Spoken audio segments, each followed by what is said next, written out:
Student, most welcome है आपका साधना public school की ऑनलाइन क्लासेस में। आज हम आपको क्लास 10 की एनसीईआरटी बुक का चैप्टर 10 प्रकाश का परावर्तन एवं अपवर्तन के बारे में बताएंगे। जैसा कि इस चैप्टर का नाम है प्रकाश, तो सबसे पहले हमें प्रकाश के बारे में जानना है। मान लीजिए कोई एक अंधेरा कमरा है जिसमें हम अगर रखी वस्तु को देखना चाहें तो वह वस्तु हमको दिखाई नहीं देती है, लेकिन अगर उस कमरे में लाइट को ऑन कर दिया जाए तो हमें वस्तुएं दिखाई देने लगती हैं। इसका मतलब यह हुआ कि किसी वस्तु को देखने के लिए हमें दो चीजों की आवश्यकता पड़ती है, एक तो स्वस्थ आंख की और दूसरा प्रकाश की।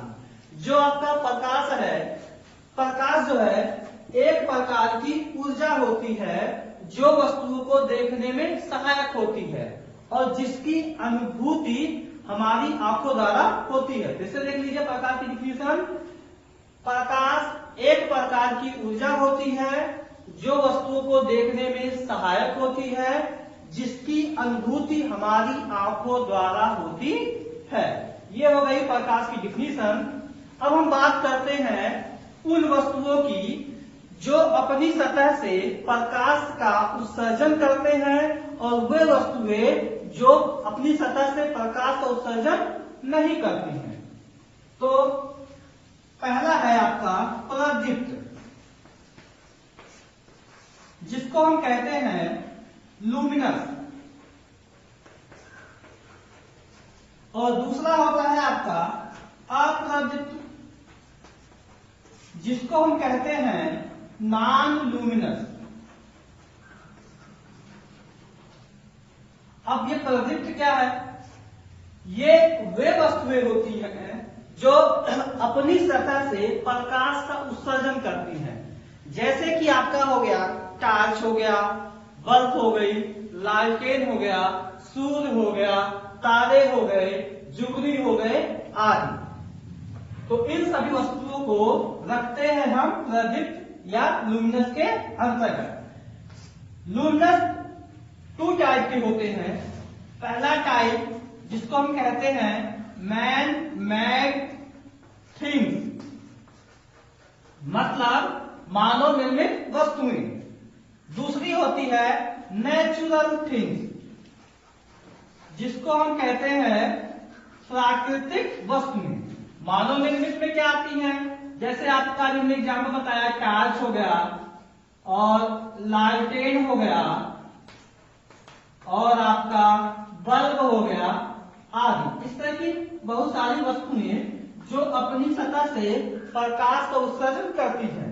नेचुरल थिंग्स जो प्राकृतिक में पहले से ही मौजूद है, उपस्थित है, जैसे कि आपका सूर्य है, तारे हैं और आपका जुगनू आदि। इन सबको रखते हैं हम प्रदीप्त के अंतर्गत। और दूसरा है आपका अप्रदीप्त, जिसको कहते हैं नॉन लुमिनस। अब ये नॉन लुमिनस क्या होता है? वे वस्तुएं जो अपनी सतह से प्रकाश का उत्सर्जन नहीं करती हैं, उनको हम रखते हैं अप्रदीप्त की कैटेगरी में। जैसे कि आपका ये ब्लैक बोर्ड ही ले लें हम, ये बोर्ड हो गया, आपका आपके इस क्लासरूम में रखी हुई मेज हो गई, कुर्सी हो गई और ईंट हो गई। इसी प्रकार की वे सभी वस्तुएं जो अपनी सतह से प्रकाश का उत्सर्जन नहीं करती हैं, उसको हम रखते हैं अप्रदीप्त की श्रेणी में। ठीक है स्टूडेंट? ठीक है। इसके बाद हम पढ़ते हैं, प्रकाश पढ़ रहे हैं तो प्रकाश के गुण के भी बारे में जान लेते हैं कि इसकी क्या क्या प्रॉपर्टियां होती हैं। तो पहली प्रॉपर्टी के बारे में बात करते हैं कि प्रकाश जो है वो सीधी रेखा में गति करता है। किस रेखा में गति करता है स्टूडेंट? सीधी रेखा में गति करता है। ये इसकी पहली प्रॉपर्टी हो गई। दूसरी प्रॉपर्टी कि प्रकाश जो है, जो प्रकाश की चाल होती है वो निर्वात या फिर निर्वात क्या होता है स्टूडेंट? निर्वात का मतलब होता है जहां पर वायु ना हो उसको हम निर्वात कहते हैं। तो हम चाहे निर्वात की बात कर लें या वायु की बात कर लें, जिसमें प्रकाश की जो चाल होती है, प्रकाश की चाल कितनी होती है स्टूडेंट? 3×10⁸ मीटर प्रति सेकेंड। हाँ, फिर अगला है इसका पॉइंट, तीसरा पॉइंट है कि यह परावर्तन के नियम का पालन करती है। परावर्तन का नियम, इसके बारे में हम इसी चैप्टर में पढ़ेंगे। अगला है परावर्तन का अपवर्तन, यह अपवर्तन के नियम का पालन करती है। फिर उसके बाद आपका अगला पॉइंट है, अगला पॉइंट लिखते हैं कि ये जो है प्रकाश जो है आपका इलेक्ट्रोमैग्नेटिक वेव के रूप में गति करता है। किस रूप में? इलेक्ट्रोमैग्नेटिक वेव, जिसको कहते हैं वैद्युत चुंबकीय तरंगे। वैद्युत चुंबकीय तरंगे, ये विद्युत चुंबकीय तरंगों के रूप में क्या करता है? गति करता है। इसी पॉइंट पर एक पॉइंट और देख लेते हैं। जो प्रकाश होता है, प्रकाश में डुअल नेचर पाया जाता है। इसमें दो प्रकृति पाई जाती है। पहली प्रकृति ये होती है कि प्रकाश कणों के रूप में चलता है। इस छोटे छोटे इस तरह इस छोटे छोटे कणों के मतलब इतने छोटे होते हैं कि वो हमको आंखों से दिखाई नहीं देते हैं। वो इन छोटे छोटे कणों के रूप में चलता है।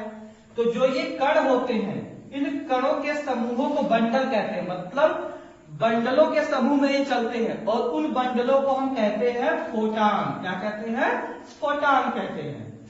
और इसकी जो दूसरी प्रकृति होती है वो ये होती है कि प्रकाश जो होता है तरंगों के रूप में चलता है। आपने तरंगों के बारे में क्लास 9th की फिजिक्स की बुक में पढ़ा होगा। तरंगे दो प्रकार की थी, एक था आपका अनुदैर्घ्य तरंग, एक था अनुप्रस्थ तरंग।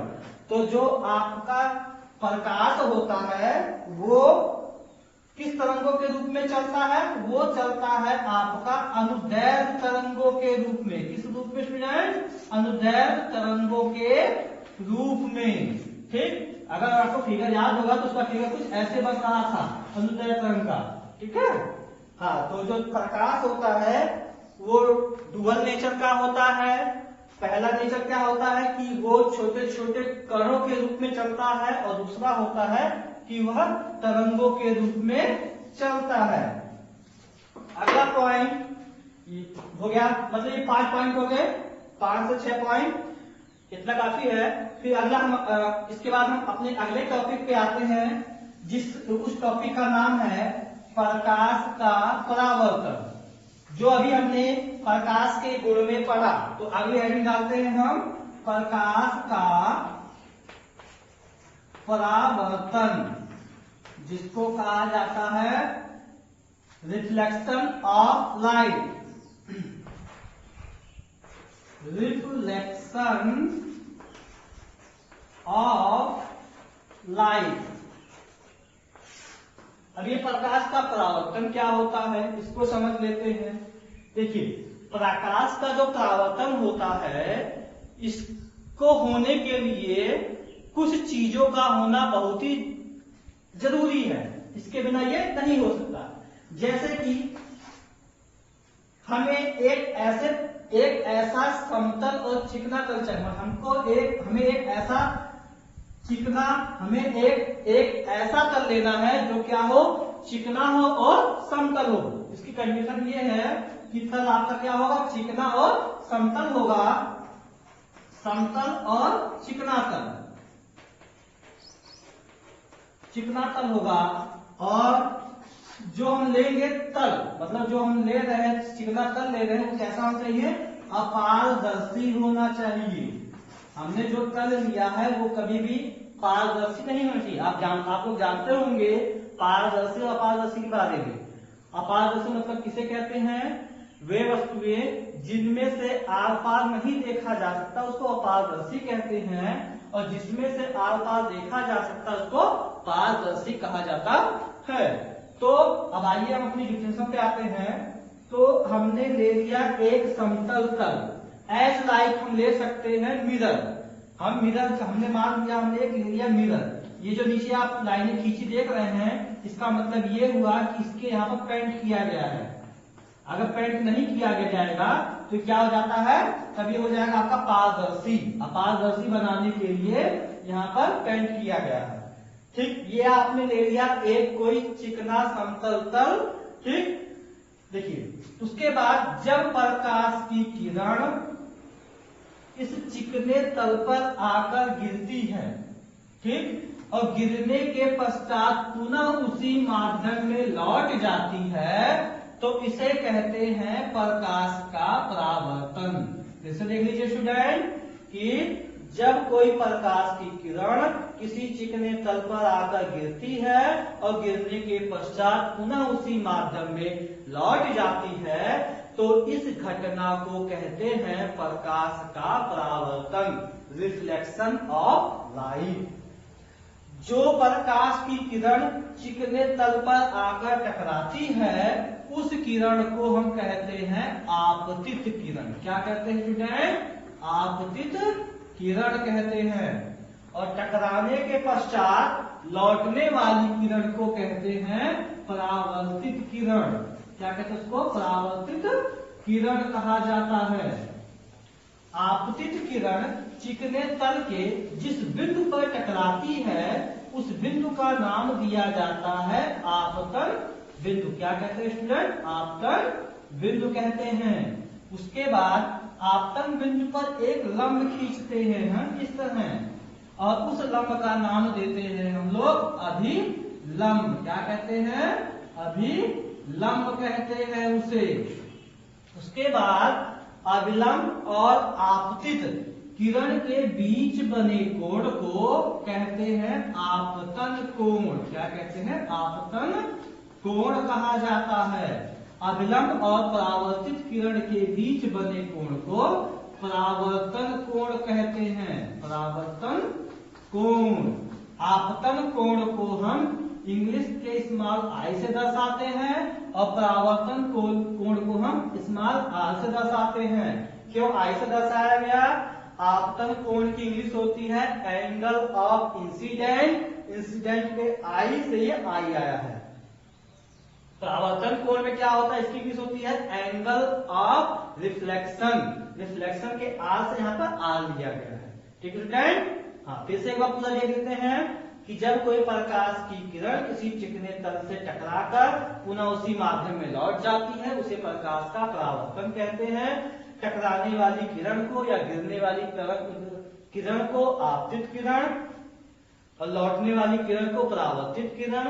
आपतित किरण जिस बिंदु पर टकराती है समतल तल के, उसको आपतन बिंदु कहते हैं। आपतन बिंदु पर खींचा गया लंब अभिलंब कहलाता है। अभिलंब और आपतित किरण के बीच बने कोण को आपतन कोण, अभिलंब और परावर्तित किरण के बीच बने कोण को परावर्तन कोण कहते हैं। अब हम बात करते हैं इसकी प्रॉपर्टी, मतलब इसके नियम पर। प्रकाश के परावर्तन के दो नियम होते हैं। नियम नंबर 1। पहला नियम क्या होता है? आपतित किरण अभिलंब और परावर्तित किरण